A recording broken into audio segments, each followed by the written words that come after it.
Topics may be triggering for some viewers. Viewer discretion is advised.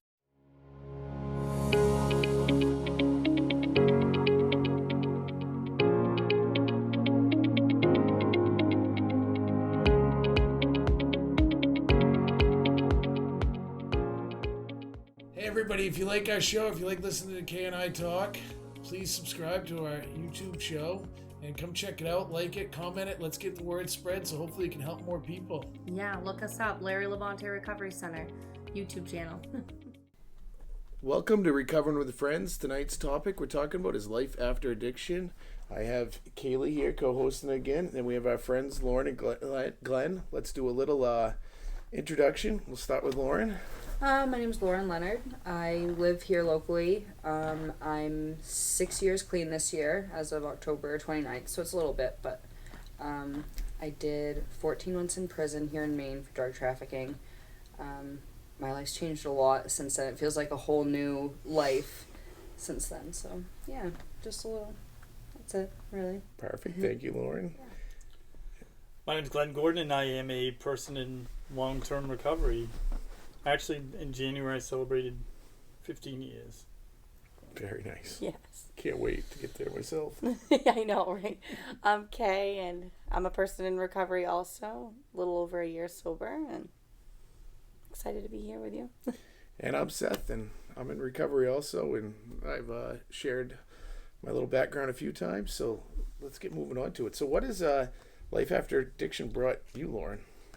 I have a little girl named Claire. She's a year and a half. And I feel like I used with a lot of people that already had kids. And so I was able to be a parent long after I stopped using drugs regularly.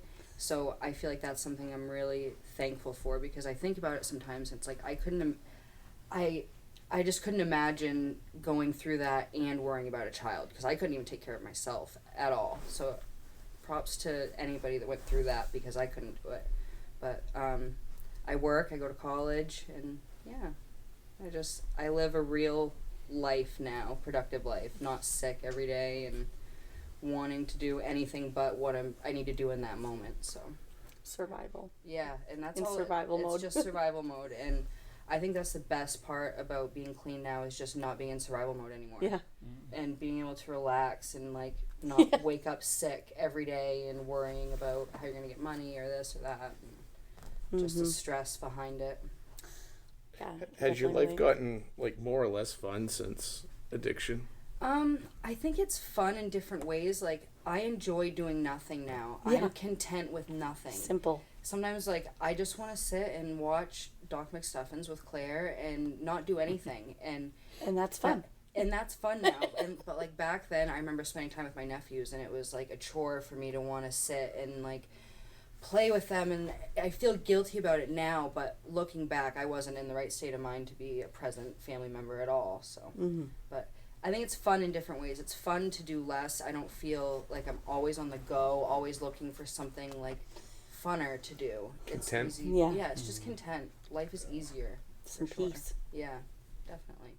And Glenn, I know it's been a really long time that you've been in recovery or whatever, but what about life change for you when you hit recovery, when you get past the addictions? You know, I think I was really inspired. So, I mean, I actually came to Alcoholics Anonymous for the first time I was like 18 years old. Oh, I probably shouldn't have said that. But I first came into a 12-step program. I was like 18 years old, and then I came back when I was 20, and I stayed for a long time. One of the first things that happened, like I went back, in the first, like say no major changes, like I quit my job. I didn't quit. I just stopped going, and I went back to college. I was like going to college, but I had these guys in the program who were coming, and one of them was like 65, and he'd just gotten sober, and he was going back to college to become a substance use counselor.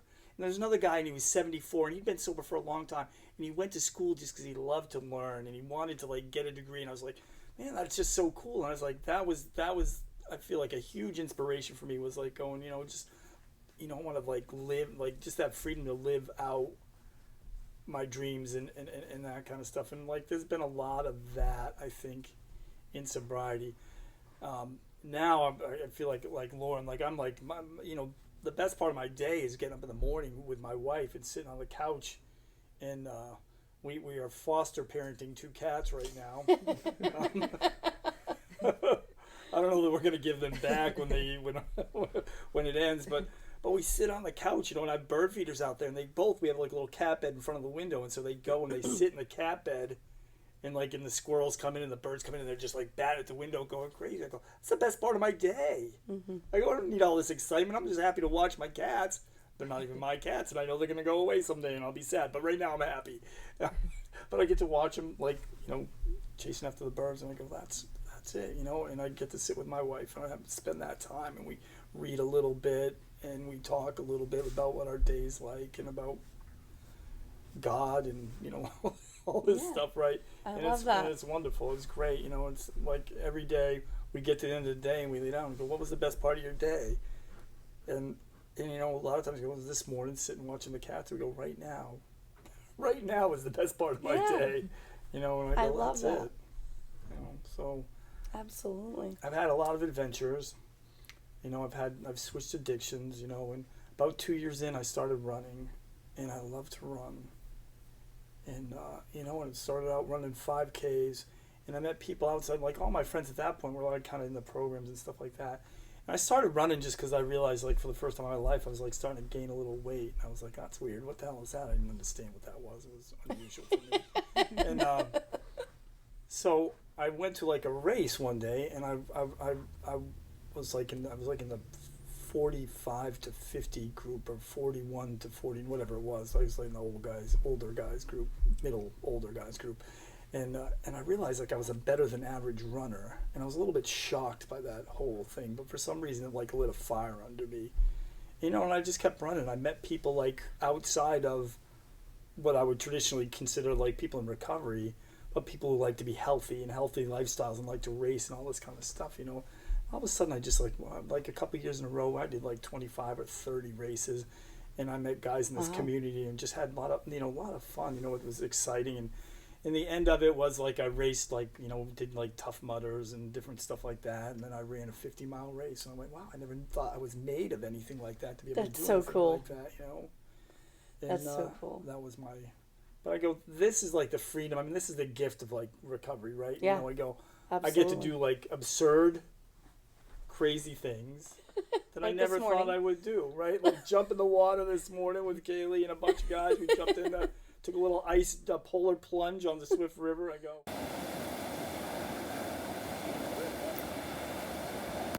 and that's been, sharing that and having people in recovery and people to just do fun, silly, crazy stuff, Kayleigh,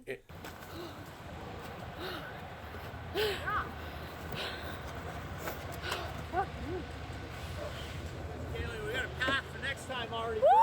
That much easier next time. Yeah.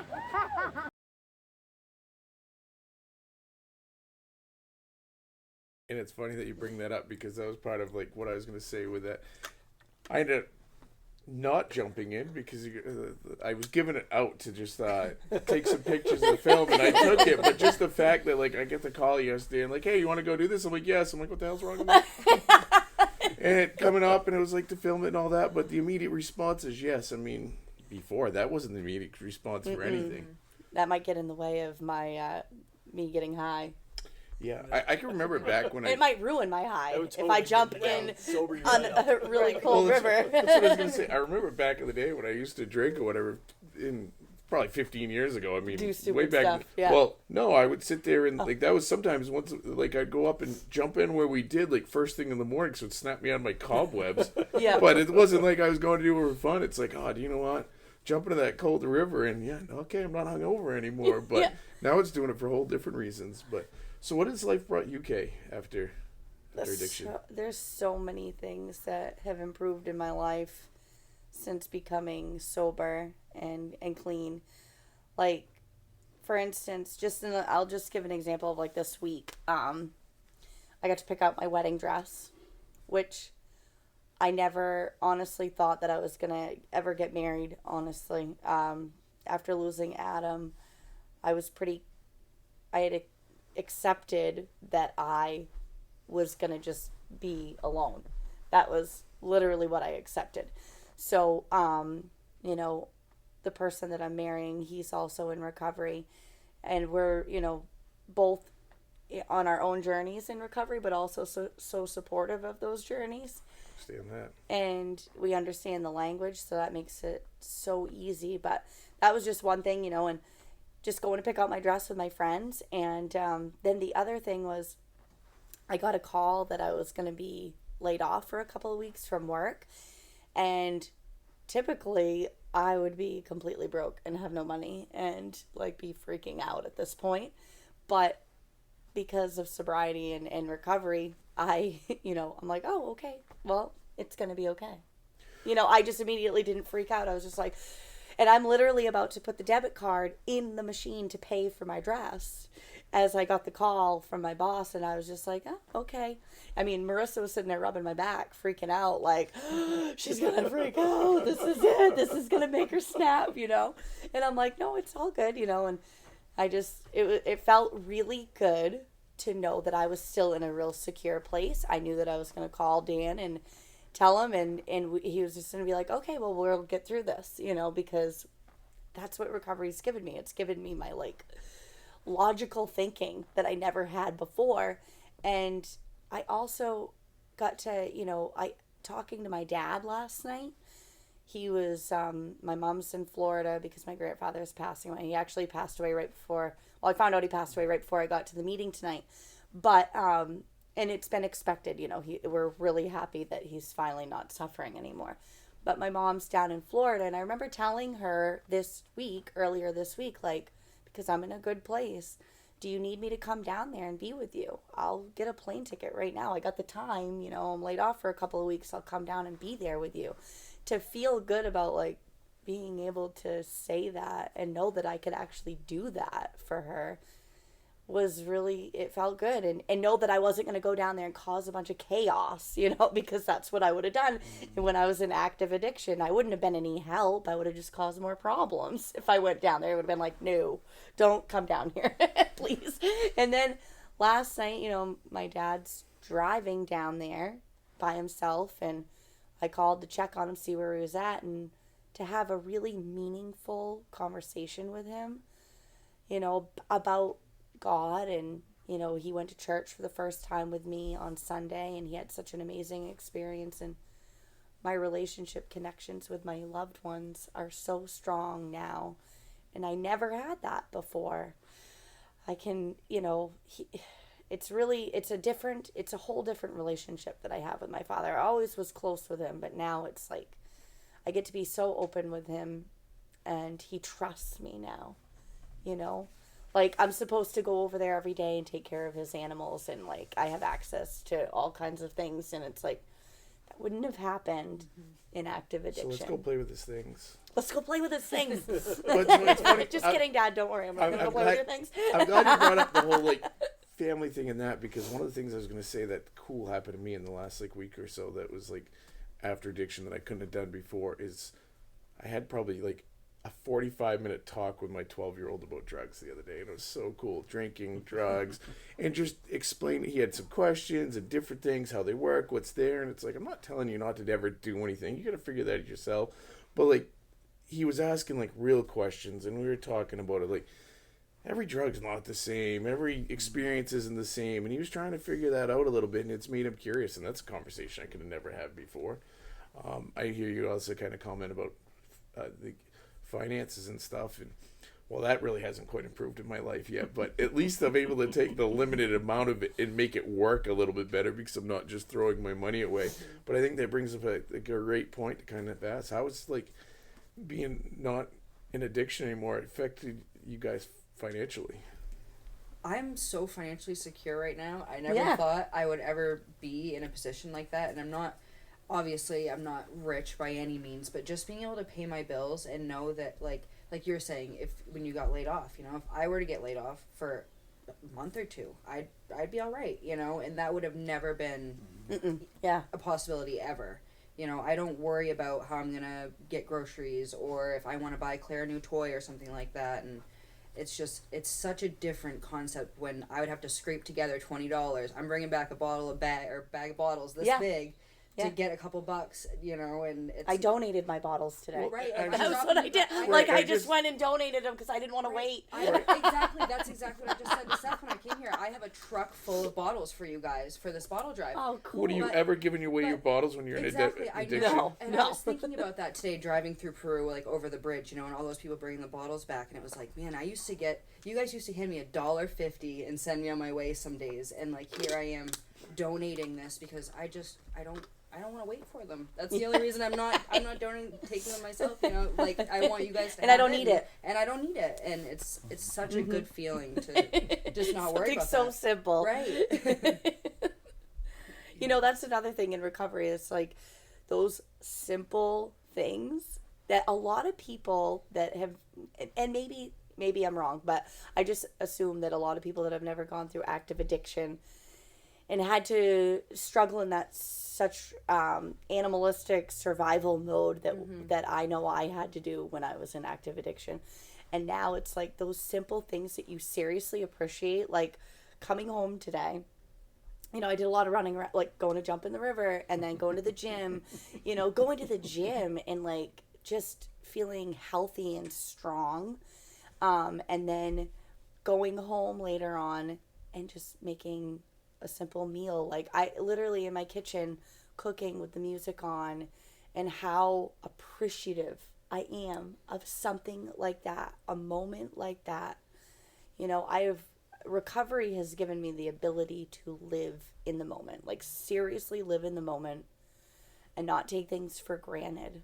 And I think a lot of people that have never had to live in that survival mode and then get their life back like this, they take those moments for granted. They're always stressed out, and you know, and I can sit there in that moment forever and feel so good, you know, listening to my little girl coloring on the floor, you know, and just, I don't know, being really content and at peace with my little cottage, nothing fancy, you know.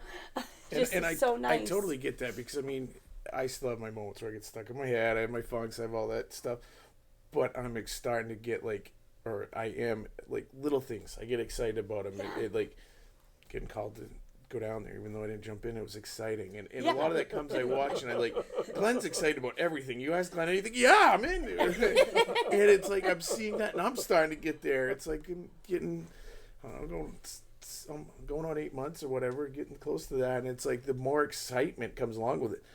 In the past 5 years, when I was at my worst, there wasn't much excitement for anything. I could do stuff that people would like talk about that would be like a once in a lifetime opportunity or different things, and I wasn't even all that excited. I'm like, I gotta go do that.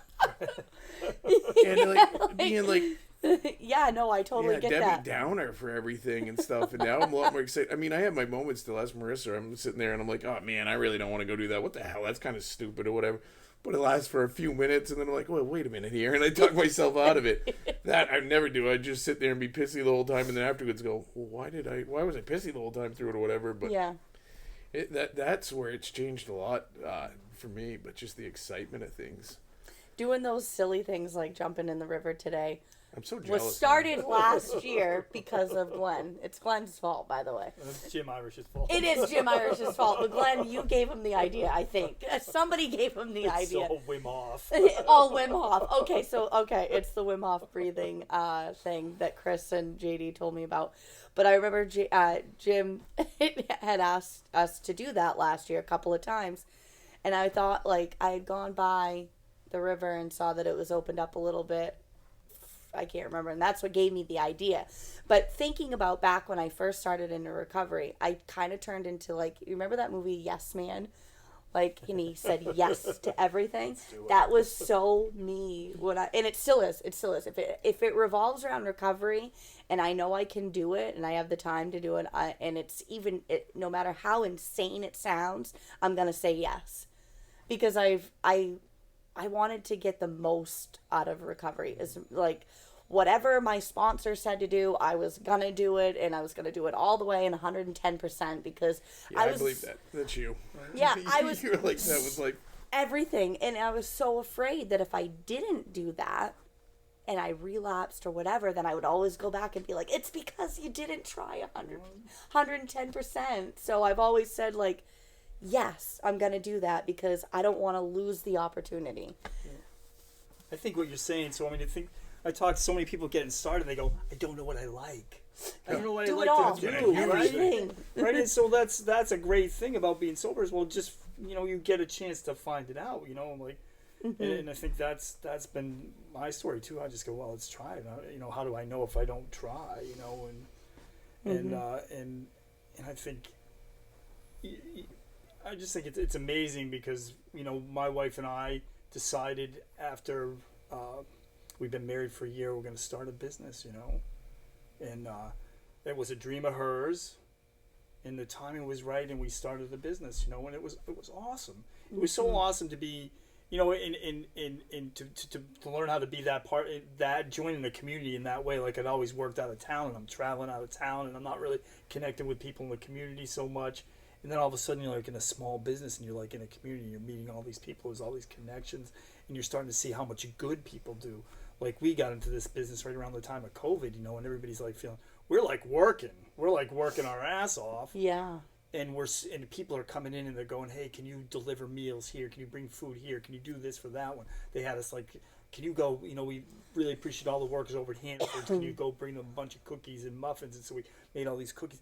And I'm like, everybody's like staying at home. And I'm like going, I wish people could see this and get this feeling of community, what's going on here, of everybody like doing all these things for people. And I'm going, I'm looking at the big picture. I'm going, man, it's just like a world of it's hard not to be discouraged. But yet I'm in my community with the people, because I'm in this business, I get this whole different experience, and just I was like so alive and so wonderful, and and I got that experience because I'm sober.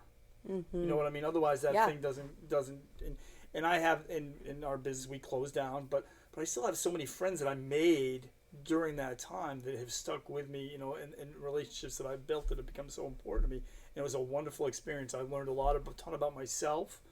I learned how hard I can freaking work. I thought I was a hard worker, and I thought, I can even turn it up a notch. I didn't even know I had, and that's exciting. You go, I got that reserve, that I know is there, and I go, man, I'm made of, until you put yourself out, you don't know what you're made of, and I found out what I was made of in a different way. That's exciting stuff. And I love that you brought up community, because like with me, that's very important now. And when I was in addiction, I didn't want to be part of the community.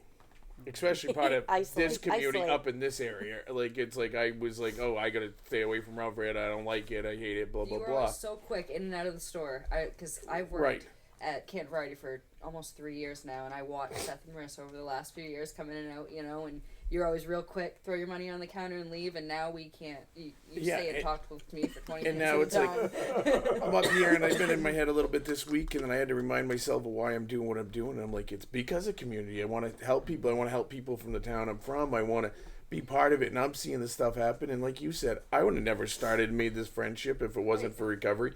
And I go in there, we'll talk for 20 minutes about recovery on a regular basis, and it's like got to know Lauren over that. And when I was in addiction, the only way I'd have stopped and like really took 20 minutes to talk to a girl, I'd be like, man, you're hot. I mean, it wasn't like talking real things.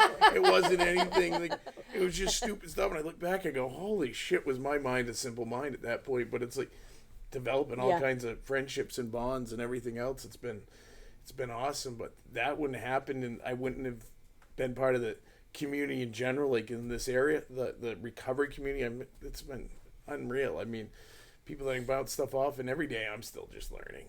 And I got to remind myself that, because I'm thick-headed and sometimes think I know everything, and it turns out I don't. I mean, I'm wicked surprised by it, but it turns out I don't.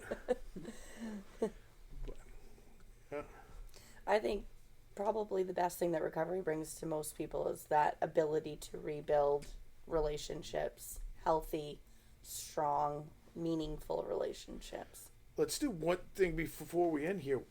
Name one thing that after addiction that's like you're most thankful for, the greatest for you, whatever that off the top of your head. I'll go with first. Mine is my relationship. Yeah. My relationship with Marissa was terrible at the end of it, and actually that's kind of what helped get me into recovery. But we made bonds and communication and this trust factor that could have never had. We're going to setting up an iPhone and kind of putting like the tracking stuff on it for the kid, and I'm thinking about myself going, man, 6 months ago I was like constantly looking at her phone to see what she's doing. The same with me, and I haven't thought of that in months. There's all of a sudden a trust there that wasn't there before. That would have never happened without like giving up substances and everything else. I think having a happy home, just having a happy home. I watch in the last couple of months alone, you know, I've watched my 6-year-old transform into just a very like carefree child. She's just always singing, always happy. Like we're never not happy. And that's something that, you know, yes, we have real life things that happen, but it's so nice in recovery to have, you know, the support. You know, even if I didn't have the support at home, I have people like you and your wife or anyone that I can call, and I know that I'm going to get through it. I don't have to, you know, I don't have to worry anymore. I don't wake up with that fear. Fear is not part of my life anymore. I just have a really happy home, and there's no stress. That's what I love about it. I think it's hard to go, but I go, you know, my family, I think is the key. I mean, and that's my wife, my you know, my mom and dad and my daughters. I just go, the relationship that I have with them today are really, you know, are really amazing, and I'm very grateful. I was telling you about our business and that kind of stuff, and you know, when we started our business, I got a chance. My father and I built all these shelves, and we spent a lot of time together, like doing this construction to set up this business. It was great. It was wonderful to have that time together and to kind of and connect in a way that we hadn't, you know, and to be able to be there. My mom has Alzheimer's, and to be able to show up on a regular basis and be there. And I what's incredible about me is I'm not thinking about myself. No. I'm like, who the hell is this guy? Yeah. That wants to like show up and be helpful. I'm like, I don't even recognize him. You know what I mean? You know, and my wife, I just, you know, it's just a wonderful. I can't, you know, it's like, you know, I never, you know, I swore that I would never get married again. You know, and I never was, you know, and even when I was in relationships, I was always planning for the next relationship. And I'm like, going, if I'm getting in a relationship again, I'm done. I'm like, it's till death do us part. So don't get any ideas, Sandy. Okay. but like that's how I want. That's who I. It's like, you know, it's who I. It's how I grew up, and it's who I discovered that I wanted to be, and that to me like is one of the biggest things. And you know, one of the, you know, is that's one of the biggest gifts. And I, you know, in recovery finally, you know, like for a long time, you ask why. I asked why. Why am I like this? Why did this happen? Why me? Why? And finally, one day, you know, somebody just said, you know, I went, how do you want to be? And like that's when my recovery, I feel like changed. It's like I put all my effort into being that person that I wanted to be, or that person that I felt like I really was. And I stopped asking why, because it didn't matter. It's a question you can't answer. And because of that, like I'm in the relationship I want to be, because I'm going, how do I want to be in this relationship? Mm-hmm. You know? That selflessness. I'm not thinking about just my needs. I'm thinking about everybody else's needs too. I hear that, but I have to remind myself of that still once in a while. Yeah. It's easy to get caught up into it. That's one of the things kind of looking back at, and it's like remind myself of those basic things, what I'm doing and why I'm trying to do it. Yeah. Mm-hmm. I try to think like I want my household to run like a well-oiled machine too, you know, and I really like traditional roles. Dan and I both like traditional roles, so I like doing a lot of the cooking and the cleaning and stuff like that, and I really enjoy making sure that, you know, there's a good meal every time I can. You know, I want to make sure we have a good supper so we can have that family moment, and we always do. It's kind of funny. I've gotten into doing the dishes lately. And the Please come to biggest my thing house. why I've gotten into doing the dishes is because it's something in front of me that I accomplished that helps out that structure. Like my mind gets lost if I try to cook. Yeah, if I try to like clean the house, I get lost. I'm here, I'm doing that, whatever. But it gives me something where, and I know it takes pressure off Marissa, and I know she's happy afterwards. Yeah, you're and it's thinking just about her, something too. in front of me. It lets my mind go blank for a minute. go through that. I've never done the dishes in my life. I mean, like, I'm horrible. I think at times I've thrown them away instead of doing. I'm guilty of that. I've done it. That. I've done I it. still do that. So So just kind of, what's the number one? I don't know. After listening to you guys, I was kind of thinking about it, and I would have to say, like, my relationship with myself is I love yeah. it. like what I'm the most grateful for, because I know, like, I'm very secure in who I am and what I want out of life and what I know I'm capable of and what I can do and what I've been through. And I feel like, not in like a pessimistic way, but I don't need somebody else to be who I am, you know. And like, of course I want a healthy relationship and all that stuff, and everybody does, you know, but at the end of the day, like, I like me, and I think that's the most important thing for me, to be able to build any other relationships off of that, you know. And being able to be alone and content, like, in the aloneness and in your silence Yep. is I a do huge understand thing. that. One Right. thing that I definitely am grateful for is I found out who I am through recovery. And the thing that I'm also always looking for is growth. Yeah. Or I'm always Absolutely. going to be a work in progress. I'm Yeah. never going to settle It's for... fun to learn things. Yeah. I learned that too, you know, through, like, during recovery, it's fun to learn new things and try new things and do all that stuff. So I just love that you went last, and I think you had the best. You had the answer. best I answer. mean, like, I wasn't even thinking that really way, but is. what a thing! I And I mean, thought I about think it. it's true for myself too. Yeah. I Like, thought about starting it to get at there, first, but like... you just nailed that. Yeah. well, just not going crazy with your own thoughts all day is just it sounds like such a little thing, but it's not. It's Yeah. such a huge thing. No. Like, that inner monologue is tough sometimes, and I feel like in recovery it finally kind of chills out a It little bit. still happens to me. I just try to limit it now. Falling- There's some days where I struggle, like, getting together and all that, but it's like, might give myself the morning, okay? The morning's over. Let's just move I on have or whatever. A And coworker that put it in a really good way the other day, and he said, "I try to be nice to young Davy." That's his name, little Davy. Like, would I treat the little kid version of myself like Yeah. this? Like, the way I'm talking to myself right now, is that how I would talk to 6-7-year-old me? And Yeah. I've been thinking about that a lot lately. And That it's is true. Like, really I think cool. We're too hard on ourselves sometimes. oh, I can be downright nasty to myself at times, and that's getting better. I still The don't worst know that I critic would is say I'd yourself. take it to like a little kid. Like, I talk to myself like a little kid. Probably should. It's getting there, but I love that. I love that I fell in love with myself. Yeah. I couldn't stand to be alone with myself. I couldn't stand... I would have never said that I loved who I was. Yeah. And now today it's like I am so happy with who I am. And that is probably, like you said, is the biggest reason why my relationships are so much better now. Yeah. Because I'm happy with who I am. You have that worth in yourself and not just Yeah. an worth that you find in other people. Yeah. I'm not trying to impress anyone anymore. Right, exactly. I'm just content with who I am. And I think that pretty much finishes up. But I just like Yeah. everybody to thank you guys for coming Thanks and for having this coming. chat. It was It's really always so nice much to- fun doing this. Yeah.